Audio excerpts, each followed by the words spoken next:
The Atlantic was showing off again. From the 58th floor, I could see it stretching all the way to the horizon, that particular shade of blue that only exists in October, when the worst of the Carolina heat has finally given up and gone somewhere else. People pay a great deal of money to live with a view like this. I know, because I set the prices myself. The folder had been sitting on my desk for 4 days. Brown, unremarkable, the kind of envelope a doctor's office might use to mail you results you already suspect but aren't ready to confirm. My assistant Judith had placed it there on Monday without a word. She has worked for me for 20 years, and she understands better than most that there are moments when silence is the only appropriate response. This was one of those moments. I had done everything a person does when they are avoiding something important. I had reorganized the bookshelf behind my desk, alphabetically, then by subject, then alphabetically again. I had reviewed the quarterly reports 2 weeks ahead of schedule. I had called my accountant about a property in Savannah that required no immediate attention whatsoever. I had eaten my breakfast at this desk every morning, pushed papers around the folder as if it were simply another item on a very long to-do list, and told myself I would open it tomorrow. Today was the 4th tomorrow. I am 76 years old. I have negotiated contracts with men twice my size who believed a woman in a boardroom was a decorative element. I have buried my husband, rebuilt his company, and lived alone in this penthouse for 22 years without once feeling sorry for myself. Or at least without allowing anyone to see it if I did. I am not, by any reasonable definition, a woman who is afraid of a piece of paper. I picked up the envelope. It was lighter than it should have been, given everything it contained. $3,500 for a 6-page report and 2 photographs. Frank Bellows had apologized for the cost when he called to tell me it was ready. I told him not to. Information has always been the most expensive thing I purchase, and the most necessary. I opened the flap, slid out the pages, set them on the desk in front of me. The first page was a summary, the way these things always begin. The facts laid out in clean, impersonal type, as though human catastrophe were merely a matter of data. Name, Daniel Roy Hargrove. Age, 29. Parents, Raymond Allen Hargrove and Patricia Sue Hollis Hargrove. Born, Portland, Oregon. Current residence, unhoused. Location, vicinity of I-77 overpass, Charlotte, North Carolina. My coffee had gone cold. I pushed it to one side. I read the second page. Daniel had married young, a girl named Amber, whom the report described in careful, neutral language as having departed the family unit when their daughter was 8 months old. The note in parentheses said she had left a handwritten message. The message said she had not been born to be a mother. The report did not editorialize. It didn't need to. The third page was the unraveling. 5 years of construction work, steady employment, a modest apartment in a neighborhood that wasn't beautiful but was safe enough to raise a child. Then the company that employed him filed for bankruptcy with very little warning. Then 3 months of missed rent. Then the landlord, who had been patient longer than most, who had finally run out of patience in August, which was a particularly cruel month to find yourself without a roof. And then, this was the line I read 3 times, slowly, the way you reread something when your eyes understand the words but your mind refuses to accept their arrangement. Subject placed 1 call to father, Raymond Hargrove requesting temporary housing assistance. Call lasted approximately 40 seconds. Request denied. 40 seconds. I set the page down. Looked out at the Atlantic, which continued its performance, indifferent and magnificent. Raymond had let his son stand on the edge of nothing and told him to find his own way down. I turned to the 4th page. There was a note at the bottom, added in Frank Bellows's handwriting rather than typed, a small departure from his usual format that told me he had considered whether to include it and decided he had to. Frank is a careful man, methodical in the way his father was methodical, and he does not add handwritten notes unless he believes they are essential. I read it, then I read it again. Then I sat very still for what I believe was a considerable amount of time, though I couldn't have told you exactly how long. I should tell you about Walter, not the Walter in the obituaries. Walter James Hargrove, founder of Hargrove Homes, pioneer of affordable residential development in the Carolina Low Country, beloved husband and father. Though all of that was true. I should tell you about the Walter I knew, the one who existed before he became a name on a building. He grew up in a place called Hartwell, Georgia, which is a small town that has always been more determined than prosperous. His father was a carpenter who taught him that if you built something and it fell down, the problem was yours, and the solution was yours, and you didn't stop until you got it right. Walter took that lesson and applied it to everything he ever touched for the rest of his life. He came to Charleston in 1969 with $200, a set of hand tools his father had given him, and an absolute certainty that he was going to build something that lasted. His first project was a 3-bedroom house for a veteran named Carol Bishop, who had come home from Vietnam to find that the country he'd fought for was not especially interested in helping him find a place to live in it. Walter built that house in 4 months, mostly by himself, for less money than anyone said was possible. Then he built another one, and another. By the time I met him, he was running a small company out of a converted storage room with 1 telephone and a drafting table he'd made himself. He was not wealthy. He was not impressive, if your definition of impressive involved expensive suits, or an ease with social occasions. What he was in a way I have never found in another human being, was completely, entirely honest. Not tactful. Honest. There is a difference, and most people prefer the former. I married him in 1971. We built Hargrove homes together for 32 years. And then Raymond happened. I am not going to tell you that we didn't see the signs. That would not be true, and I promised myself when I sat down to tell this story that I would not soften the parts that reflect poorly on me. I saw the signs. I saw the way Raymond watched other people, calculating, always calculating, as though every interaction were a transaction, and the only question was how to come out ahead.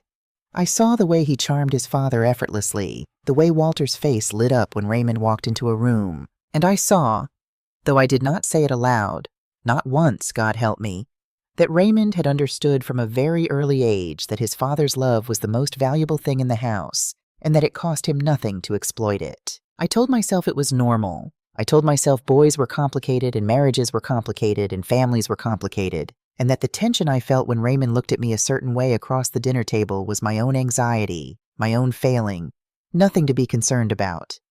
I was wrong, and the cost of being wrong was everything. The memory always comes in the same order. The front door of our house on Magnolia Drive, the sound of my own key in the lock, the hallway that smelled like the lemon polish Rosa used on the wooden floors every Thursday. The quiet. Walter's car was in the driveway. He should have been home. He should have answered when I called his name from the hallway. He should have appeared at the top of the stairs with his reading glasses pushed up on his forehead, the way he always did when he was interrupted in the middle of something. The study door was open. He was sitting in his leather chair, facing the open safe in the wall. The safe that should have contained the documents we kept there. The insurance papers, the bonds set aside for grandchildren we had not yet had, the emergency cash Walter insisted on keeping in physical form because he had grown up in a house where the bank's goodwill was not something you could depend on. The safe was empty. He didn't turn when I came in. He just sat there, looking at the emptiness where our security had been. And when he finally spoke, his voice was so flat and so quiet that I had to cross the room to hear him. Raymond took it, he said. Not a question, not an accusation, just a statement of fact, delivered in the tone of a man who has just understood something that has rearranged the entire architecture of his world. I called the bank. I called our accountant. I called Raymond's cell phone 16 times. I called Patricia's cell phone. I called the landline at their apartment and listened to it ring and ring in an apartment that I would later learn had been vacated 3 days earlier, the keys left on the kitchen counter, no forwarding address. I turned back to Walter, and I knew before I reached him that something had changed in his face. The doctors called it a massive cardiac event. They said it was not uncommon in men his age, that the blockages had likely been developing for years, that there was nothing. They were very careful about this, very gentle. Nothing that anyone could have done differently. I knew better. I have always known better. Walter Hargrove died in his favorite chair in the home he had built, betrayed by the son who had been the center of his world, and no amount of medical terminology has ever convinced me that those two facts are unrelated. That was 22 years ago. I buried him. I ran the company. I lived in the penthouse I designed after selling the house on Magnolia Drive, because I could not sleep in a house where the smell of lemon polish reminded me of the worst evening of my life. I became, by most external measures, a considerable success. I became, by most internal ones, a ghost. I looked down at Frank Bellows's handwritten note again. Mrs. Hargrove. I want to flag something that fell outside the original scope of the request. Per a former neighbor of the subject's family in Portland, Raymond Hargrove told Daniel from early childhood that both paternal grandparents had died in an accident before he was born. The subject has no knowledge of your existence, no knowledge of Hargrove Homes, and no knowledge of his grandfather's identity or legacy. Additionally, in 2021, Daniel Hargrove submitted an employment application to Hargrove Homes' Charlotte Regional Office for a construction site supervisor position. He was rejected at the resume screening stage due to lack of a bachelor's degree. I read it a third time. My grandson, a young man who had grown up believing he had no family, no history, no roots, had walked up to the front door of his grandfather's company and knocked, looking for work. And we had turned him away without a second glance, without anyone in that office having any idea who was standing in front of them. Raymond had not just stolen our money. He had stolen Daniel's entire history.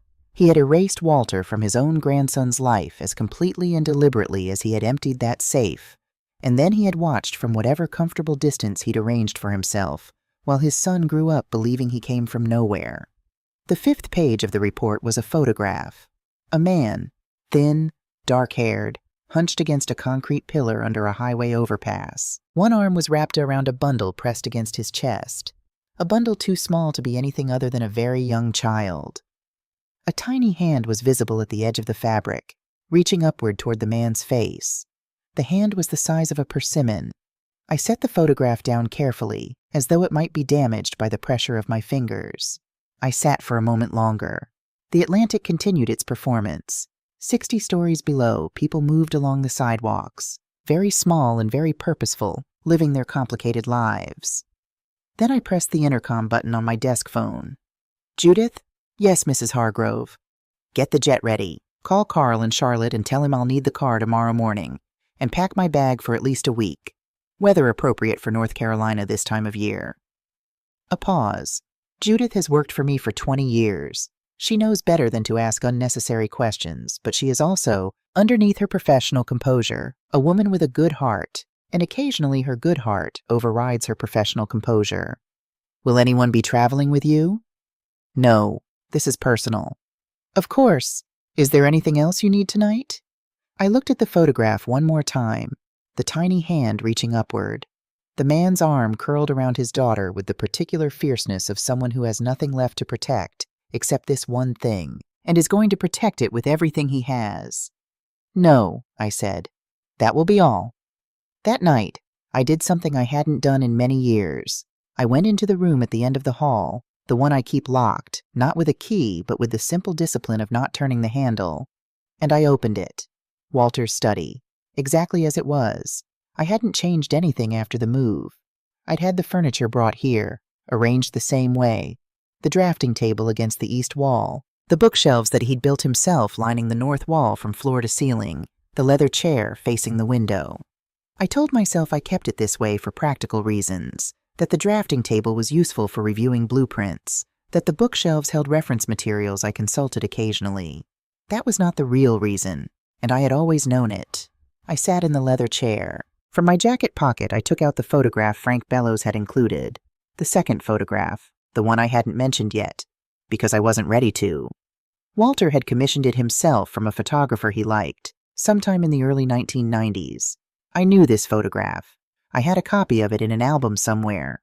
Walter and Raymond, father and son, standing in front of the very first Hargrove home on what must have been a cool day because Raymond was wearing a jacket, and he was maybe 10 years old, squinting slightly into the sun, and Walter had his hand on the boy's shoulder. Walter was smiling the way he only smiled when he was completely, unguardedly happy.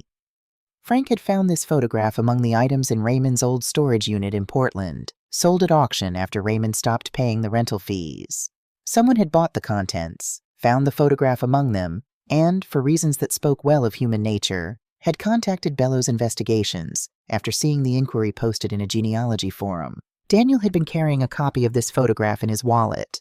Not the original, that had turned up in the storage unit, but a copy, creased and soft with handling, tucked inside a piece of plastic wrap to protect it from the elements. The former neighbor who spoke to Bellows had seen it once, when Daniel was maybe 7 years old, showing it to a friend at the end of the driveway. "That's my grandpa," Daniel had apparently said. He died before I was born, but my dad has a picture. Raymond had given him that much. A single photograph, a single thread back to Walter, before apparently thinking better of even that small generosity and replacing it with a lie about an accident that had never happened. I sat in Walter's chair for a long time. He kept your picture, I said, to the room, to the empty drafting table, to the particular quality of silence that exists in a space where someone you loved once spent a great deal of time. All these years, he didn't even know your name, but he kept your picture. I don't know if I believe in the kind of afterlife where a person can hear you talking to them from a leather chair in a Charleston penthouse. I am not, by nature, a sentimental woman, but I waited for a moment after I said it, in case. Then I went to my bedroom, set my alarm for 5 o'clock, and lay down on top of the covers with my clothes on, because I knew I wasn't going to sleep. The jet lifted off the private terminal at 6:47 in the morning. Below, Charleston grew smaller, and then disappeared into the coastal haze, and North Carolina spread out ahead of us, flat and gray and real. I had brought the folder with me. I had also brought a thermos of black coffee and a photograph. Not the one from the report, but one from the album in the study.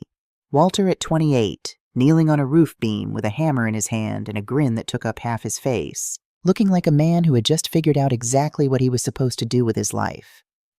I set the photograph on the seat across from me where I could see it. "All right, Walter," I said. "Let's go find your boy." The engines hummed. The clouds closed below us like a curtain. We descended into Charlotte 2 hours later, into a sky the color of pewter, and a rain that had apparently decided it was going to be thorough about things. Carl was waiting at the private terminal, umbrella ready, expression neutral in the way of a man who has driven me to 30 cities over 15 years, and long since stopped being surprised by anything I ask him to do. "Mrs. Hargrove," he said, holding the door. "Carl." I handed him a folded paper with the coordinates. "Do you know this area?" He glanced at it. "I know of it. How long?" 25 minutes, maybe 30 with this rain." I got into the car. Carl folded the umbrella, closed my door, and walked around to the driver's side without a word about where we were going or why a 76-year-old woman in a cashmere coat was asking to be driven to an underpass in the rain on a Wednesday morning. I have always appreciated that about Carl. We drove through Charlotte, through the glass and steel of the newer downtown, through the neighborhoods that transitioned from maintained to struggling in the way that American cities do, abruptly and without apology, a Starbucks and then a payday loan center and then a Starbucks again. And then we turned east, and the rain thickened against the windshield, and the tires found more potholes, and the buildings got lower and further apart. And then we were on a service road running beneath a roaring concrete overpass, and Carl pulled over onto the shoulder and stopped. "Here," he said quietly. I looked through the rain-streaked window. Against the third concrete pillar, maybe 40 yards away, there was a small tent. Blue tarp stretched between the pillar and a shopping cart that had been wedged sideways to make a frame. Around it, the accumulated evidence of sustained outdoor living. Bags, a plastic storage container with a cracked lid, what looked like a folded piece of carpet serving as a doormat. I could hear, even through the closed windows and the rain and the constant thunder of the highway overhead, a sound. Thin, exhausted. Not the full-throated cry of a child who is angry or wants something. The sound a child makes when they have been crying long enough that the crying itself has become all they know. "Keep the car running," I said. "Mrs. Hargrove." "Carl." He stopped. He knew that tone. I opened my door and stepped into the rain. The rain hit me the moment I stepped out of the car. Not the polite, apologetic rain that Charleston produces in the fall. This was a North Carolina working rain. Purposeful and cold. The kind that soaks through a cashmere coat in under a minute and doesn't particularly care what the coat cost. My heels found the gravel shoulder, then the mud beyond it, and I kept walking. The sound of the child grew clearer as I got closer. I had been to this overpass 100 times in my mind since Monday, reading and rereading Frank Bellows's report, studying the grainy photograph until I had memorized every detail I could make out. I thought I had prepared myself. I had constructed, in the careful and organized way I approach most things, a mental framework for what I was about to do. I would introduce myself. I would explain the situation calmly. I would make a practical offer and give him room to accept it. What I had not accounted for was the smell. Not a dramatic smell, not the kind that belongs in a story about suffering, where everything is heightened and symbolic. Just the particular combination of wet concrete and cold air, and the specific staleness that accumulates when a person has been living in a very small space with very little access to the things most of us consider basic. Warmth, running water, the simple dignity of a door that closes. It stopped me for just a moment, not from revulsion, from recognition. This is real, I thought. This is not a report. This is not a photograph. This is where my grandson has been sleeping. I kept walking. The tent flap was partially open. Inside, a man knelt with his back to me, his spine visible through a t-shirt that had no business being the only layer between him and a 40-degree morning. His shoulders were curved inward around whatever he was holding, the posture of someone who has arranged their entire body into a shield. He was humming, very softly, barely audible under the rain. Something without a melody I could name, just a low rhythmic sound, the kind you make when words aren't enough, and silence is worse. The kind of sound that means I'm here. I've got you. You're not alone. Walter used to hum exactly like that when he was working late, bent over the drafting table, concentrating. The same low, tuneless sound, the same steady rhythm. I stopped just outside the tent. Daniel Hargrove. He spun around so fast that he lost his balance for a half-second, one hand shooting out to catch himself against the ground, while the other arm pulled the bundle tighter against his chest. He was up in an instant, or as close to it as a man can manage in a space that low, putting himself between me and the child without any apparent decision-making. It was pure reflex, the body doing what the body knows, his face. I had looked at his driver's license photo in the report, a flat official image, the kind where the camera catches a person between expressions and produces something that looks like neither them nor anyone else. I had thought I was prepared. I was not prepared for his face, the same strong jaw, the same deep-set eyes, dark brown, the color of the good soil. Walter used to say you could build anything on if you started with the right foundation. Thinner than Walter, sharper with the particular sharpness that comes from not having enough to eat, and older than 29 in the way that difficult years make a person older. But underneath all of that, underneath the stubble and the weariness and the exhaustion, I could see my husband looking back at me from a face that had never known he existed. "Who are you?" His voice was rough, low, calibrated not to startle the child. "This isn't... We're not bothering anybody. We're just..." "I know," I said. "You're not in any trouble. I'm not here about the tent." He stared at me. His eyes moved from my face to my coat to my shoes, Italian leather, now thoroughly ruined by the mud, and back to my face, trying to assemble these pieces into something that made sense. "Then what are you here about?" "You." I paused. "And her." The child in his arms made a sound. Not the thin, exhausted crying I had heard from the car, but something smaller. A sound that meant the crying had temporarily given way to something worse. The slack quiet of a child who is too tired to cry anymore. Her face was turned into his shoulder, her dark hair damp against her forehead, and even from where I stood I could see the unnatural flush of fever in her cheeks. "She needs a doctor," I said. "You think I don't know that?" The words came out sharp with a frustration that wasn't anger exactly. It was the frustration of a person who knows exactly what is needed and has been unable to provide it, which is a specific and terrible kind of helplessness. "The ER said it's just a cold. They gave me children's Tylenol and..." He stopped, set his jaw. "She's been like this for 3 days. I have a pediatrician," I said. "Dr. Susan Whitfield. I can have her at my hotel within the hour. Private call, no waiting room, no paperwork that concerns you." He looked at me the way people look at things that are too good to be true, which is to say with the particular expression of someone calculating exactly what it's going to cost them. "And what do you want for that?" "I want 1 hour of your time. Tonight, when Lily is comfortable and sleeping, I want to sit across from you and tell you something you don't know." I held his gaze. "If you don't like what you hear, I'll arrange transportation wherever you want to go. No conditions, no strings. People who don't have strings always say they don't have strings. That's fair," I said. "You have no reason to trust me. I'm not asking you to trust me. I'm asking you to make a practical decision for your daughter." He looked down at Lily. Something moved across his face. Not surrender exactly, but the specific moment when a person who has been holding on through sheer stubbornness acknowledges that the stubbornness has costs And one of those costs is a sleep against his shoulder with a fever she has had for 3 days. 1 hour, he said. She sees the doctor first, before we talk about anything. Agreed. He was quiet for a moment, still looking down at her. Lily, he said quietly to me. Her name is Lily. I know, I said. And then, because some things say themselves before you have time to decide whether to say them, Walter would have loved that name. He looked up sharply. Who's Walter? Your grandfather, I said. My husband. The ride to the hotel was 15 minutes. Daniel sat in the back seat with Lily against his chest, one hand under her head, his eyes on the window. Carl drove without comment, the wipers steady against the rain. I sat on the opposite side of the seat and did not look at Daniel directly, because he needed those 15 minutes to adjust to the impossible thing that was happening to him, and the worst thing I could do was press. At some point, reaching into his jacket for a dry cloth to wipe Lily's face, Daniel knocked his backpack off the seat.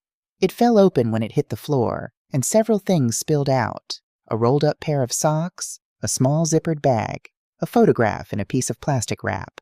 He picked it up quickly, but not before I saw it. I recognized it immediately. I have a copy of that photograph in an album in the study. Walter and Raymond in front of the first Hargrove house on a cool day sometime in the early 90s. Walter's hand on a 10-year-old boy's shoulder. Walter's smile. My breath left me in a way I hope Daniel didn't notice. He tucked the photograph back into the bag and said nothing. I said nothing. But something had shifted in the car. Some invisible acknowledgement that the distance between stranger and family was shorter than either of us had been willing to admit. Dr. Whitfield arrived at the hotel suite 40 minutes after we did. She was efficient and kind in equal measure, which is the combination I have always found most useful in a physician. She examined Lily thoroughly, asked Daniel clear questions that he answered in the clipped, careful way of someone who is terrified but is not going to let the terror show, and delivered her verdict without softening it unnecessarily. Mild pneumonia, she said, folding her stethoscope away. Not dangerous at this stage, but she needs antibiotics immediately, and she needs warmth and rest and proper hydration. She looked at Daniel. You got her here just in time. Daniel nodded. His jaw was very tight. Will she be all right? With proper care, absolutely. I've brought antibiotics to start tonight. She should show significant improvement within 48 hours. Dr. Whitfield glanced at me. I understand you may be traveling soon. I'll provide detailed care instructions. After she left, Daniel sat on the edge of the bed where Lily was sleeping, her small chest rising and falling with a steadiness that already seemed easier than it had been under the bridge. He had not let go of her hand. He was looking at it the way people look at things they have come very close to losing. I sat in the chair by the window and waited. You said 1 hour, he said without looking up. I did. Then talk. I folded my hands in my lap. Outside, the rain continued against the glass. Your grandfather's name was Walter James Hargrove, I said. He was born in Hartwell, Georgia, in 1941. He came to Charleston in 1969 with $200 and a set of hand tools and the absolute conviction that he was going to build something that lasted. I paused. He was right. He spent 32 years building a residential development company called Hargrove Homes. He built it from one house to one of the larger firms in the Carolina region. He died in 2003. Daniel said nothing. He was listening in the still, careful way of someone who has learned that the world occasionally drops important information without warning, and that the only sensible response is to hold very quiet and take it in. Your father is Raymond Hargrove, I continued. Raymond was our only child. He was... I stopped, chose the honest words. He was gifted and charming, and he understood from a young age that his father's love was unconditional, and he used that understanding as a tool. I looked at my hands. 11 days before Walter died, Raymond transferred $2.3 million from our joint accounts and the company's operating reserve into accounts we didn't know existed. Then he closed those accounts, packed whatever he and Patricia could carry, and left without a word. Silence. My husband found out alone in his study on a Tuesday evening. My voice stayed level. I have told this story exactly twice before, both times to lawyers, and I have never told it the way I'm telling it now, plainly, without the protective shell of legal language or professional distance. He had a massive cardiac event. The doctor said the blockages had been building for years. They were very careful to explain that it wasn't caused by anything that happened that evening. But you don't believe that, Daniel said quietly. No, I said. I don't. He was quiet for a long time. Lily stirred slightly in her sleep, and his thumb moved in a small circle on the back of her hand. I called him, he said finally. 8 months ago, when Amber left and I lost the apartment, I called my father. He looked up at me for the first time since I'd started talking. He picked up on the second ring. I told him what was happening. I told him about Lily.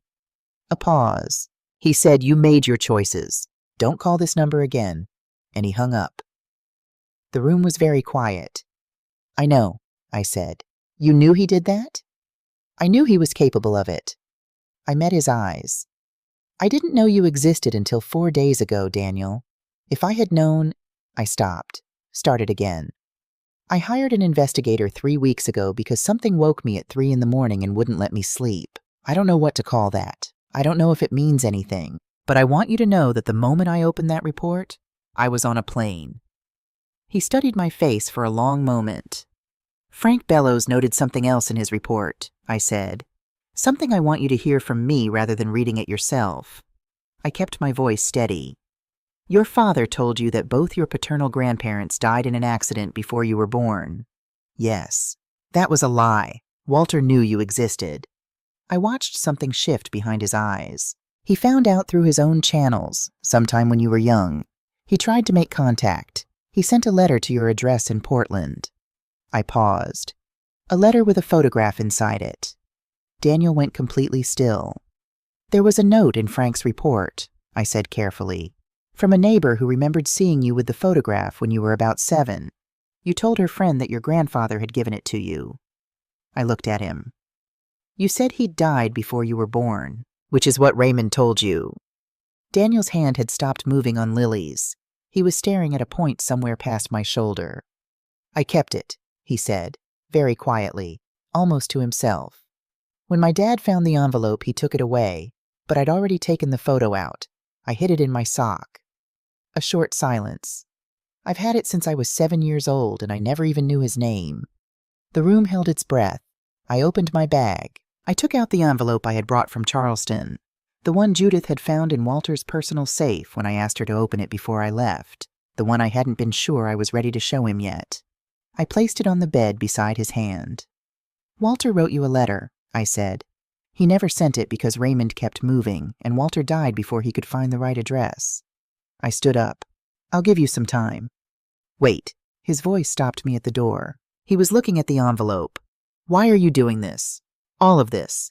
Why does it matter to you now, after 22 years? I thought about Walter in his study. I thought about the drafting table and the empty safe and the hand reaching toward me too late. I thought about a 7-year-old boy hiding a photograph in his sock because it was the only piece of his grandfather he would ever be allowed to have. Because you've been alone in this family long enough, I said. And so have I. I closed the door quietly behind me. In the hallway, I stood with my back against the wall and I listened to the rain, and I did not allow myself to think about what he was reading, because some moments belong entirely to the person living them. And the only decent thing an old woman who has spent 22 years being a ghost can do is stay out of the way. After a while, the rain eased. Through the door, I heard nothing. And then, very softly, I heard Daniel Hargrove begin to cry. Hargrove Estate appeared through the car windows the way it always does. Slowly, the long driveway giving you time to understand what you're approaching before you arrive. Live oaks on both sides, their branches meeting overhead in a canopy that filters the afternoon light into something softer than it has any right to be in October. Then the house itself, white columns and wide verandas and windows that catch the sun like they were designed specifically for that purpose, which they were. Walter designed them that way. He said a house should welcome the light in, not keep it out. I watched Daniel's face as we came around the final curve. He was holding Lily against his shoulder. She had slept most of the flight from Charlotte, the antibiotics already doing their quiet, competent work. And he was looking through the window with an expression I recognized, though I had not seen it in a very long time. It was the expression Walter used to wear when he finished a project he was proud of. Not triumph. Something quieter than that. The look of a person encountering something that is exactly what it should be. Your grandfather built this house the year before we married, I said. He poured the foundation himself. He said he wanted to know the ground it stood on. Daniel didn't respond right away. He was still looking. It's the most beautiful thing I've ever seen, he said finally. Then, with the particular self-consciousness of someone who has said something more honest than they intended, I mean the architecture. I know what you mean, I said. Rosa was waiting at the front door. She had worked at Hargrove Estate for 19 years, and she had heard enough of its history to understand, without being told, that the young man stepping out of the car with the baby on his shoulder was not a guest in the ordinary sense. She took one look at Daniel's face, at the jaw and the eyes and the something of Walter in the way he stood, and I saw her press her lips together briefly in the way she does when she is managing an emotion she has decided not to display. "Welcome home," she said, which was more than I had asked her to say, and exactly right. The first 3 days, Daniel kept mostly to the east wing. I had given him the guest suite that looked out over the garden, neutral colors, good light, a connecting room where Lily's crib was set up. Rosa reported that he was eating well, that Lily was improving rapidly, that he spent the mornings sitting in the window seat watching the garden with the particular stillness of someone whose nervous system is slowly remembering that it is allowed to rest. I gave him space. I have made many mistakes in my life, but I understand the difference between presence and pressure, and Daniel had spent the last year of his life with no shortage of pressure and a significant shortage of the former. On the 4th evening, I was in the sitting room with one of Walter's old photo albums when I became aware of someone in the doorway. Daniel stood there in a clean shirt. Rosa had quietly restocked the guest room dresser, with the baby monitor in one hand and an expression that said he had been standing there for a moment trying to decide whether to interrupt. "May I?" he said. "Please." I set the album aside and poured him tea the way I had noticed he took it. No sugar, a small amount of milk. He accepted it with a nod and sat in the chair across from mine, and for a moment we simply occupied the same room in the comfortable silence of two people who have already said the most difficult things and can now afford to be quiet. "I walked down to the pond this afternoon," he said, "with Lily. She tried to eat a leaf." "She has Walter's curiosity," I said before I could decide whether to say it. Daniel smiled. It was a brief smile, careful, like someone testing weight on a floorboard they aren't sure will hold. But it was real, and it was Walter's smile, and it cost me something to keep my expression steady. I slid the photo album across the table. "Did you know your grandfather built houses with his own hands before he ever managed a company?" Daniel leaned forward.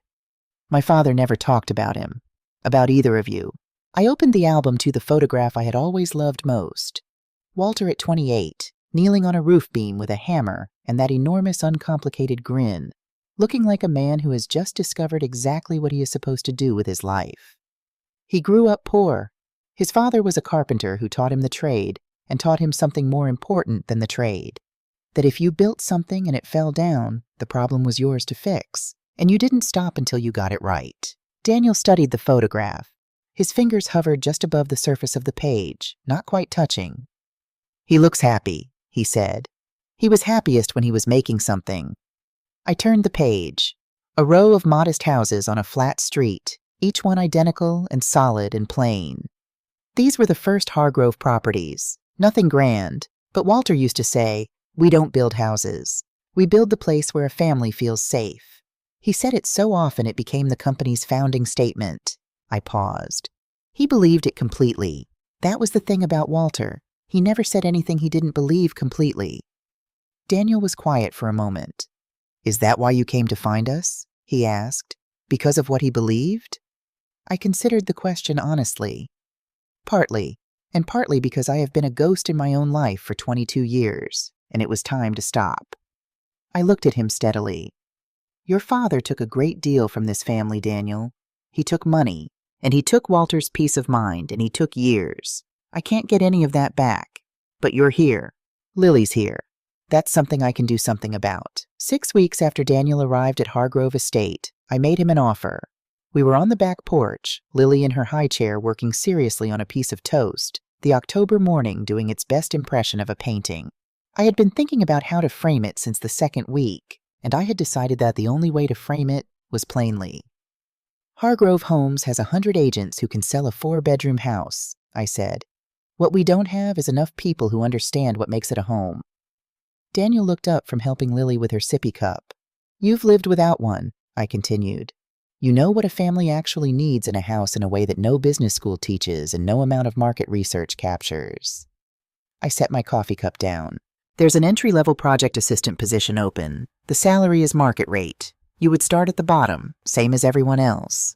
No one at the company would know who you are unless you choose to tell them. Your success or failure would be entirely your own." He was quiet for a moment, watching Lily. "I don't have a degree," he said. "I don't have any real estate experience. Neither did Walter when he built his first house." I paused. "You have something more valuable. You have perspective. And you know how to build things with your hands, which means you understand what you're selling in a way most of our project managers never will." He looked out at the garden. A long silence. "If I fail," he said, "I want you to let me fail. No intervention. No smoothing things over." "Agreed. And I want to find my own place to live within 6 months. I can't—" He stopped. "This has to be something I build, not something I'm given." "I wouldn't have it any other way," I said. And I meant it. He started on a Monday. I made sure I was not in the building. What I learned afterward, from sources I will not name because I promised Daniel I would not interfere, was that he spent his first 3 weeks reading every file in the project archive, arriving before anyone else and leaving after most of the staff had gone. His direct supervisor, a demanding man named Phil Garrett, who had been with the company for 15 years and was not known for his patience with junior staff, told a colleague at the end of month 2 that the new kid was the most thorough person he had hired in a decade. I received his performance evaluations along with all the others. I read them the way I read all of them, without special attention, without allowing myself the indulgence of pride until I had read them the same way twice. Then I allowed myself the indulgence of pride. By his second year, Daniel had moved into junior sales. I happened to be at the main office one afternoon, genuine business, nothing to do with him, when I passed the glass-walled conference room and saw him inside with a young couple. Teachers, I learned later. First home, new baby, limited budget. The particular combination of hope and anxiety that attends every first-time buyer. I should have kept walking. I stopped. Daniel had pushed the listing sheets to one side. He was leaning forward with his elbows on the table, asking questions that had nothing to do with square footage or school district rankings. "What's the most important room in your current apartment? Who gets up first in the morning? Describe a Sunday that felt exactly like what you want your life to feel like." The couple looked startled at first. This was not how house hunting usually went. And then something relaxed in them, and they started to answer honestly, and I watched Daniel listen in that still, complete way of his and take notes, and I thought, Walter, that is exactly what Walter used to do. I walked away before he could see me. 18 months into his time at Hargrove Homes, Daniel found the folder. He had been working late in the project archive, pulling historical files for a market analysis, when he came across a set of blueprints from 2001. The drafting was unmistakable. Walter's hand, precise and slightly impatient, the way it always was when he was working on something he cared about deeply. The project was called Hargrove Cornerstone. 40 homes for working families, priced below market, designed without luxury finishes, but with extraordinary attention to the details that actually affect daily life. Wide hallways, generous storage, a community green space between every cluster of 4 houses, a shared workshop building where residents could use tools. It had been canceled in 2002. The board minutes showed the vote, 7-2 against, on the grounds of insufficient projected return. The name attached to the motion to cancel was Raymond Hargrove, Vice President of Development. Daniel brought the folder to me that evening. He set it on my desk without a word and watched my face as I opened it. I had known about Cornerstone.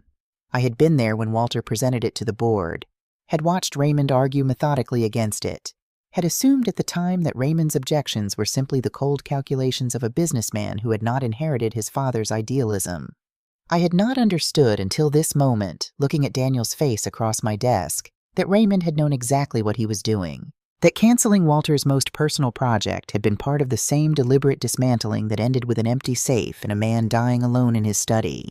"He killed it on purpose," Daniel said, not a question. "Yes," I said. I believe so. A silence. "I want to build it," Daniel said. He presented Hargrove Cornerstone to the full board 8 months later. He did not tell them whose project it had originally been. He presented it as new work, his own market research, his own design modifications, his own financial projections. The numbers were compelling. The need was real. The demand for affordable family housing in the Charleston region had grown by 34% in 5 years, and Hargrove Homes had not built a single unit in that segment. The board asked hard questions. Daniel answered every one of them without hedging, without overselling, without the particular nervous energy of someone who needs the approval. He answered the way Walter answered questions, directly, completely, as though the truth of the thing was sufficient and didn't require decoration. The vote was 7-2 in favor. Afterward, when the room had emptied, Daniel walked to where I was sitting at the end of the table. "You knew it was his project," he said, "from the beginning." "Why didn't you tell me?" I looked at him steadily. "Because if I had told you, you would have built it for him. I wanted you to build it because you knew it was right."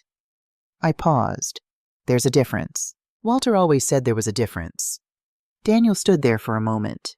Then he nodded, slowly, the nod of someone who has just understood something they will carry for the rest of their life.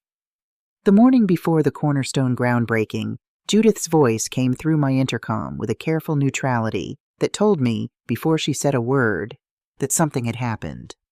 "Mrs. Hargrove, there's a man and a woman in the lobby. They say they want to see Daniel. They say they're his parents." I sat very still. The Charleston Post had run a feature on Cornerstone 2 days earlier. Daniel's name, his photograph, his title, Senior Project Manager, Hargrove Homes. Raymond had apparently read it. "Tell them to wait," I said. "I'll come down." I took the elevator alone. 17 floors, and I spent every one of them remembering things I had spent 22 years working to set aside. Raymond was standing near the reception desk when the doors opened. Thinner than I remembered, gray at the temples, wearing clothes that had once been expensive.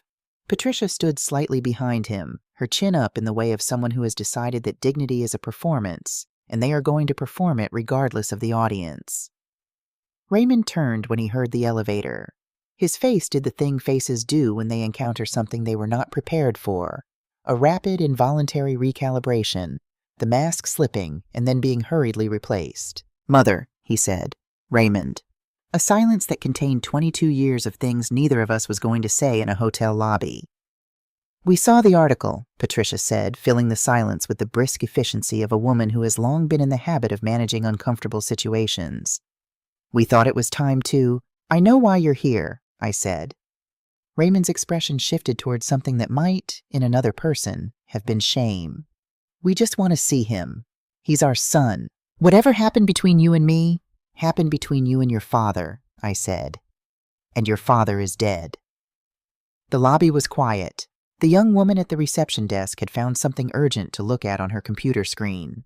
"I have spent 22 years, I said, keeping my voice level and low, "watching Hargrove Homes become something Walter would have been proud of. I have watched your son walk into this building with nothing and build something real through his own work. I will not allow you to walk in here the day before the most important day of his career and remind him of every reason he has to feel like the ground beneath him is unreliable." Raymond opened his mouth. "I'm not finished." I reached into my jacket and placed an envelope on the reception desk between us. Inside that envelope is a letter, not from me, from Daniel. He wrote it 2 weeks ago when Judith told him you might eventually find your way here. He knows I'm having this conversation. He chose not to have it himself. I looked at Raymond directly. "He is not ready to see you. He may never be ready to see you. That is his decision entirely, and I will not influence it in either direction. But I will tell you this once, clearly. You approach him or Lily before he reaches out to you, and I will ensure that the documentation Frank Bellows compiled about the 2001 transfers becomes a matter of public record. The statute of limitations may have run. Your reputation hasn't." Patricia made a sound. Raymond looked at the envelope, then at me, then at something past my shoulder that I did not turn to look at. "He has Walter's eyes," Raymond said very quietly. Whether it was an observation or an apology or something he simply needed to say out loud, I couldn't tell. Perhaps he couldn't either. "Yes," I said. "He does." Raymond picked up the envelope. He and Patricia walked to the door without another word, and I watched them go. And when the glass doors closed behind them, I stood alone in the lobby and felt for the first time in 22 years that the weight I had been carrying was a size I could manage. Behind me, the elevator opened. Daniel stepped out with Lily on his hip. Lily was wearing a yellow dress and carrying, for reasons she had not explained to anyone, a single plastic dinosaur. He looked at my face. He looked at the door. "She's gone?" he said. "They're gone," I said. He nodded. He crossed the lobby and stood beside me, and for a moment we both looked at the glass doors and the Charleston street beyond them, ordinary and bright in the morning sun. "You okay?" he asked. I considered the question honestly, the way Walter would have wanted me to. "Yes," I said. "I think I actually am." Lily held the dinosaur out toward me with great seriousness. I accepted it. She seemed satisfied with this and turned her attention to the buttons on Daniel's shirt. "Rosa made biscuits," Daniel said. "She made about 400 of them. I think she's nervous about tomorrow." "Rosa makes biscuits when she's happy," I said. "She makes 400 of them when she's very happy." Daniel smiled, that real smile, the one that costs him nothing because it comes from somewhere that hasn't been damaged. Walter's smile. "Come on then," he said. "Let's go home."